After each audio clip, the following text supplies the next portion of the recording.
Hello everyone, welcome to our channel CUT crackers. जैसा कि हमने कहा था कि हम साइंस बीएड साइंस की तैयारी इस चैनल में कराएंगे, तो एक चैप्टर शुरू हो चुका है पहले, बायोमोलिक्यूल्स। अब आज हम एक नए चैप्टर के साथ आए हैं जो है cell, the basic unit of life. तो बायोलॉजी के जितने भी चैप्टर्स है, या कहें कि बायोलॉजी की जो नींव है बेसिक, वो इसी चैप्टर से शुरू होती है। ठीक है, इसमें हम लोग इस लेक्चर में क्या क्या चीजें कवर करेंगे, तो अबाउट सेल, सेल के बारे में, what is cell, overview of cell और टाइप्स ऑफ सेल, इसके बारे में हम लोग इस पे डील करेंगे। तो इस चैप्टर की शुरुआत हम लोग ऐसे करेंगे कि आखिर किसी के दिमाग में आया ऐसे कि इसके बारे में जाने। तो जब भी हम अपने चारों तरफ देखते हैं तो हमें दो तरह की चीजें दिखती हैं। जब भी हम अपने चारों तरफ देखते हैं तो दो तरह की चीजें दिखती हैं। कौन कौन सी होगी? एक हो जाएगा नॉन लिविंग और एक हो जाएगा लिविंग। तो हम लोग कैसे कहेंगे कि कौन लिविंग है या कौन नॉन लिविंग है? इसको कहने के लिए हम लोग ये कह सकते हैं कि नॉन लिविंग वो है जो सेल के बने हुए नहीं होते, और लिविंग किसको बोले कहेंगे? जो सेल के बने हुए, उसको लिविंग कहेंगे। जब ये पता लगा तो उसके बाद हम लोगों ने ये देखा कि लिविंग और लिविंग है क्या है? लिविंग क्या? Living organism. तो लिविंग ऑर्गेनिज्म को on the basis of number of cell दो तरह का कैटेगराइज किया गया। कितनी तरह का कैटेगराइज किया गया? दो तरह का। तो लिविंग ऑर्गेनिज्म को दो तरह से कैटेगराइज किया गया। एक हम लोग कहेंगे यूनिसेलुलर ऑर्गेनिज्म और एक कहेंगे मल्टीसेलुलर ऑर्गेनिज्म। जो ऑर्गेनिज्म सिंगल सेल के बने हुए होते हैं उनको हम लोग यूनिसेलुलर ऑर्गेनिज्म ऑर्गेनिज्म कहेंगे, और जो मल्टी जो दो या दो से ज्यादा सेल्स के बने होते हैं उसको हम लोग मल्टीसेलुलर ऑर्गेनिज्म कहते हैं। अब हम लोग देखेंगे कि व्हाट इज सेल। तो सेल का बेसिक डेफिनेशन हम लोगों ने 9th 10th में पढ़ा है कि cell is a structural and functional unit of life. इसमें दो कीवर्ड्स है, एक है स्ट्रक्चरल और एक है फंक्शनल। स्ट्रक्चरल टर्म इसलिए यूज होता है क्योंकि हम लोग कह सकते हैं कि कोई भी चीज बेसिकली किस चीज से बना हुआ है। तो बना हुआ किससे है? ये सेल से बना हुआ है ना, इसलिए इसको कहा गया है स्ट्रक्चरल। और फंक्शनल इसलिए कहा गया है क्योंकि हम लोग कह सकते हैं कि सेल से छोटा क्या कुछ पॉसिबल है? सेल से छोटा क्या कुछ पॉसिबल है? नहीं। मतलब हम लोग कह सकते हैं कि less than cell have no independent existence. इसलिए हम लोग टर्म यूज करते हैं फंक्शनल। तो दो टर्म स्ट्रक्चरल क्यों यूज करते हैं और फंक्शनल क्यों यूज करते हैं, ये हो गया। अब हम लोगों ने डेफिनेशन देख लिया कि सेल क्या है, स्ट्रक्चरल और फंक्शनल यूनिट। अब इसमें मैंने बताया कि फंक्शनल यूनिट क्यों बोलते हैं, क्योंकि सेल से छोटा कुछ भी ऐसा नहीं है जो कि पॉसिबल हो। ठीक है, अब उसी के बेसिस पे हम लोगों ने क्या किया, दो ऑर्गेनिज्म, दो तरह के ऑर्गेनिज्म देखे थे, यूनिसेलुलर ऑर्गेनिज्म और मल्टीसेलुलर ऑर्गेनिज्म। तो पहले हम लोग यूनिसेलुलर ऑर्गेनिज्म के बारे में देखते हैं। तो यूनिसेलुलर ऑर्गेनिज्म मतलब क्या है? वो ऑर्गेनिज्म जो सिंगल सेल का बना है। अब अगर सिंगल सेल का बना है तो क्यों ये क्या इसका एग्जिस्टेंस पॉसिबल है? तो यूनिसेलुलर ऑर्गेनिज्म का एग्जिस्टेंस पॉसिबल है। कैसे पॉसिबल है? तो उसका एग्जिस्टेंस हम लोग पॉसिबल है तभी कह सकते हैं जब ये सारे फंक्शंस, ऑल फंक्शंस, जो भी बेसिक फंक्शंस होते हैं वो सिंगल सेल जो है वो परफॉर्म कर रहा है। सिंगल सेल अगर कैपेबल हो सारे फंक्शंस जो भी होते हैं, जैसे एक्सक्रीशन, फूड इनटेक, एक्सक्रीशन, ये सारी चीजें अगर कर रहा है, सारे फंक्शंस परफॉर्म कर रहा है एक सिंगल सेल, तभी तो पॉसिबल है। तो यूनिसेलुलर हम लोग इसलिए बोलते हैं कि ये पॉसिबल है क्योंकि जितने भी फंक्शंस है सभी वो कर सकता है, एक सिंगल सेल ही कैपेबल है। अब कैसे कैपेबल है? अगर हम लोग एक सेल का डायग्राम बनाए, अगर हम लोग एक किसी भी सेल का डायग्राम बनाए तो हम लोग बेसिकली सबसे पहले क्या देखते हैं? एक तो उसका न्यूक्लियस, और एनर्जी के लिए जो हम लोग जानते हैं कौन सा है? माइटो। ये हो गया न्यूक्लियस जिसमें जेनेटिक मटेरियल होते हैं, और ये हो गया माइटोकॉन्ड्रिया। इस तरह से हम लोग उसको देख सकते हैं। अब हम लोग देख रहे हैं एक topic, understanding of cell. Cell को समझते हैं कि सेल क्या है। तो बेसिकली क्या हुआ कि सेल को समझने के लिए क्या किया गया कि सेल जो है वो एक चैम्बर है। हम लोग सेल को एक चैम्बर या एक कंपार्टमेंट की तरह मान सकते हैं। अब अगर वो एक चैम्बर या कंपार्टमेंट है तो उसमें कुछ फंक्शंस है जो होंगे। जैसा अभी हमने बताया कि यूनिसेलुलर ऑर्गेनिजम्स में single cell is capable of doing all the functions. तो क्या वो फंक्शंस कौन कौन से हैं, या किसी भी चीज को एक सेल होने के लिए क्या क्या जरूरत चीजें हैं? तो पहला अंतर है कि शुड हैव मेमोरी। उसके पास क्या होना चाहिए? मेम्ब्रेन होना चाहिए, तभी वो सेल कहलाए। दूसरा है कि मेटाबॉलिक रिएक्शन। अब जो भी सेल होता है, जैसे हमने बोला फंक्शन, तो उसमें वेरियस मेटाबॉलिक रिएक्शंस होते हैं। ठीक है, कहाँ होते हैं? साइटोप्लाज्म में बेसिकली देखा जाए तो किसमें होते हैं? साइटोप्लाज्म में होते हैं। तीसरा है स्टोर फॉर्मेशन। अच्छा, इंफॉर्मेशन कैसे स्टोर करता है? तो हम लोगों ने देखा है कि उसके अंदर क्या होता है? न्यूक्लियस होता है, और न्यूक्लियस के अंदर एज अ जेनेटिक मटेरियल कौन होता है? डीएनए। तो हम लोग कह सकते हैं कि डीएनए के फॉर्म में क्या स्टोर होता है? इंफॉर्मेशन स्टोर होता है। और लास्ट है कि दो तरह के सेल जो होते हैं उसके बारे में हम आगे देखेंगे। दोनों में होते हैं, क्या होते हैं? राइबोसोम्स होता है। राइबोसोम का बेसिक फंक्शन क्या होता है? Protein formation. तो इस कंपार्टमेंट के बेसिक क्या क्या काम होता है या क्या क्या जरूरी चीजें हैं? पहला तो है कि उसके पास मेम्ब्रेन होना चाहिए, सारे मेटाबॉलिक रिएक्शंस उसमें होने चाहिए। मेटाबॉलिक रिएक्शंस अगर हो रहे हैं तो इसका मतलब है कि किसका रोल? यहाँ पे एंजाइम्स का रोल। यहाँ पे किसका रोल है? एंजाइम्स का, क्योंकि बिना एंजाइम्स के मेटाबॉलिक रिएक्शंस नहीं होंगे। तीसरा हम लोगों ने देखा स्टोर इन्फॉर्मेशन, किसके फॉर्म में स्टोर होता है? डीएनए के फॉर्म में स्टोर होता है। और लास्ट में एक राइबोसोम जो कि प्रोटीन फॉर्मेशन में मदद करता है। अब हम लोग देखते हैं वेरियस डिस्कवरीज। तो सबसे पहले जिन्होंने सेल को डिस्कवर किया था वो है रॉबर्ट हुक। अब इसकी डिस्कवरी उन्होंने कैसे किया था? तो बार्क, जो छाला होता है बार्क, उनसे इन्होंने डिस्कवर किया था सेल। और वो किस तरह का सेल था? वो था डेड सेल। किस तरह का सेल था? Dead cell. इस तरह का स्ट्रक्चर। ठीक है, बट उसके बाद है ल्यूवेन हुक। तो ल्यूवेन हमको जाना जाता है डिस्कवरी ऑफ लिविंग सेल, क्योंकि जो रॉबर्ट हुक ने डिस्कवर किया था वो किसके बारे में बताया था? डेड सेल के बारे में। लेकिन अगर पूछा जाए कि लिविंग सेल की डिस्कवरी किसने की थी, तो वो है ल्यूवेन। उसके बाद है रॉबर्ट ब्राउन, जिन्होंने किसकी डिस्कवरी की थी? न्यूक्लियस की डिस्कवरी। जब न्यूक्लियस की डिस्कवरी हुई उसके बाद इलेक्ट्रॉन माइक्रोस्कोप आए, जिनसे इनको देखना और आसान हो गया।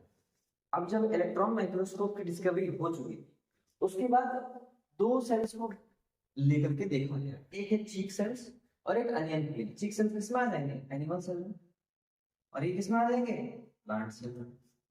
दोनों को लेकर के माइक्रोस्कोप में देखा गया। तो जब देखा गया तो क्या पाया गया कि जो चीक सेल्स थे उनके पास भी और इनके पास भी, इन्हीं के दोनों के पास क्या मिला? Well defined nucleus. अब जब न्यूक्लियस का के बारे में पता लगा, उसके बाद जब आगे और इस पे खोज की गई, तो हम लोगों ने क्या पाया कि on the basis of nucleus presence. Nucleus मतलब क्या? अगर हम लोग किसी एक सेल को बनाते हैं, तो हम लोगों ने क्या बताया? ये न्यूक्लियस है। न्यूक्लियस कैसे बनता है? जेनेटिक मटेरियल कह सकते हैं, क्रोमैटिन के फॉर्म में। और इसके बाहर एक होता है जिसको हम लोग क्या कहते हैं? Nuclear membrane.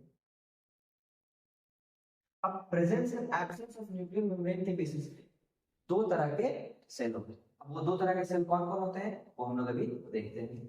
तो एक तो है, एक को हम लोगों ने नाम दिया है प्रोकैरियोटिक सेल। Prokaryotic cell. और एक को हम लोगों ने नाम क्या दिया है? Eukaryotic cell. कहा जाए बेसिकली कि ये किसके बेसिस पे डिफरेंस है, या दो तरह के हम लोग किसके बेसिस पे किए? Presence and absence of nuclear membrane. हम लोग आगे इसके बारे में डिटेल में देखते हैं। अब हम लोग देख रहे हैं दो तरह के सेल, टाइप्स ऑफ सेल, किसके बेसिस पे? On the presence and absence of nuclear membrane. तो पहला है प्रोकैरियोटिक सेल, दूसरा है यूकैरियोटिक सेल। अब अगर हम लोग देखें तो प्रोकैरियोटिक सेल, दो टर्म, एक प्रो और कैरियोटिक। हम लोग क्या देख रहे हैं? प्रो मीन्स होता है प्रिमिटिव। तो कह सकते हैं जो पहले डिस्कवर हुआ या पहले जिसके बारे में बात हुई, उसमें हम लोग लगाते हैं प्रो मतलब प्रिमिटिव। और कैरियन, ये कैरियोटिक कैसे आया? इस टर्म्स में आया कैरियन। क्या कैरियन का मतलब क्या होता है? यस। तो प्रिमिटिव न्यूक्लियस कह सकते हैं कि प्रोकैरियोटिक सेल मतलब क्या होगा? Primitive nucleus. और यूकैरियोटिक, ये भी दो टर्म्स हैं। यू मींस होता है ट्रू, और ये सेम हो गया कैरियन, इसका मतलब क्या हो जाएगा? Nucleus, true nucleus. तो उसको हम लोग अगर डायग्राम से बना करके दिखाना चाहें तो ये एक सेल हुआ, इस सेल के अंदर जेनेटिक मटेरियल होता है। अब इस जेनेटिक मटेरियल के अंदर क्या होगा? क्या कोई कवरिंग होगी? नहीं होगी। तो अगर कोई कवरिंग नहीं है तो वो किस में आ जाएगा? प्रोकैरियोटिक सेल में आ जाएगा। अब जब प्रोकैरियोटिक सेल में कोई कवरिंग नहीं होती है तो इसको नाम दिया जाता है न्यूक्लियोइड। क्या नाम दिया जाता है? सेम चीज हम लोग यूकैरियोटिक सेल के केस में देखेंगे। तो ये एक सेल हो गया, ठीक है, इस पे क्या आ जाएगा, जेनेटिक मटेरियल, ये जेनेटिक मटेरियल आ गया, और इसी पे कवरिंग भी होती है। और इस कवरिंग को हम लोग क्या कहते हैं, इस कवरिंग को कहते हैं न्यूक्लियर मेम्ब्रेन। तो हम लोग कह सकते हैं ये न्यूक्लियर मेम्ब्रेन हो गया, और ये क्या हो गया, जेनेटिक मटेरियल या क्रोमैटिन कह सकते हैं। तो जब न्यूक्लियर मेम्ब्रेन और क्रोमैटिन दोनों हो तब हम लोग उसको एक्चुअली क्या कहते हैं, yes. तो पता लग गया कि प्रोकैरियोटिक सेल इस नाम के मतलब टर्म से ही पता लग जाता है कि वो क्या चीज के बारे में कहना चाह रहा है। प्रोकैरियोटिक यूकैरियोटिक को मैंने बताया ना, ये टर्म से ही पता लग जाता है कि ये क्या कहना चाह रहा है, ठीक है। अब हम लोग देखेंगे कि ऑर्गेनेल्स के बारे में। तो ऑर्गेनेल्स में अब इसमें कौन कौन से ऑर्गेनेल प्रेजेंट होते हैं वो देखते हैं। तो पहला है राइबोसोम। राइबोसोम का फंक्शन क्या होता है, प्रोटीन फॉर्मेशन। दूसरा साइटोप्लाज्म, ठीक है। अगर इसमें देखा जाए तो राइबोसोम ऐसा उस पे भी यूकैरियोटिक पे भी होता है और प्रोकैरियोटिक भी होता है। साइटोप्लाज्म भी ऐसी चीज है जो दोनों में प्रेजेंट होता है। अब अगर हम लोग यूकैरियोटिक सेल में कहें तो क्या प्रेजेंट होता है, न्यूक्लियस प्रेजेंट होता है। लेकिन क्या प्रोकैरियोटिक में न्यूक्लियस प्रेजेंट होता है, नहीं। उसके जगह पर हम लोग कौन सा टर्म यूज करेंगे, उसके स्थान पर हम लोग टर्म यूज करेंगे, ठीक है। अब नेक्स्ट अगर हम लोग देखें तो इस पे तो बहुत सारे लिस्ट हैं। अगर इस पे हम लोग डालना चाहें तो बहुत सारे आ जाएंगे, जैसे माइटोकॉन्ड्रिया हो गया, एंडोप्लाज्मिक रेटिकुलम, और भी बहुत सारे हैं। तो उसके बारे में हम लोग और डील करेंगे। लेकिन अगर इस पे क्वेश्चंस कैसे आए हो सकते हैं, अगर पूछा जाए आपसे कि बताइए ऐसा कौन सा ऑर्गेनेल है जो दोनों सेल में पाया जाता है, यूकैरियोटिक में पाया जाता है और प्रोकैरियोटिक में पाया जाता है। एक हो गया राइबोसोम, ठीक है। अब न्यूक्लियस और न्यूक्लियोइड में क्या डिफरेंस है वो भी मैंने बता दिया, ठीक है। अब इसके आगे हम लोग आगे देखते हैं। तो अब हम लोग देखते हैं साइज ऑफ सेल। अलग अलग सेल्स के क्या क्या साइज होते हैं, जो तीन चार मैं बताऊंगा उन्हीं से क्वेश्चन पूछे जाते हैं।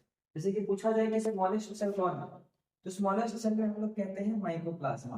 क्या कहते हैं, माइकोप्लाज्मा।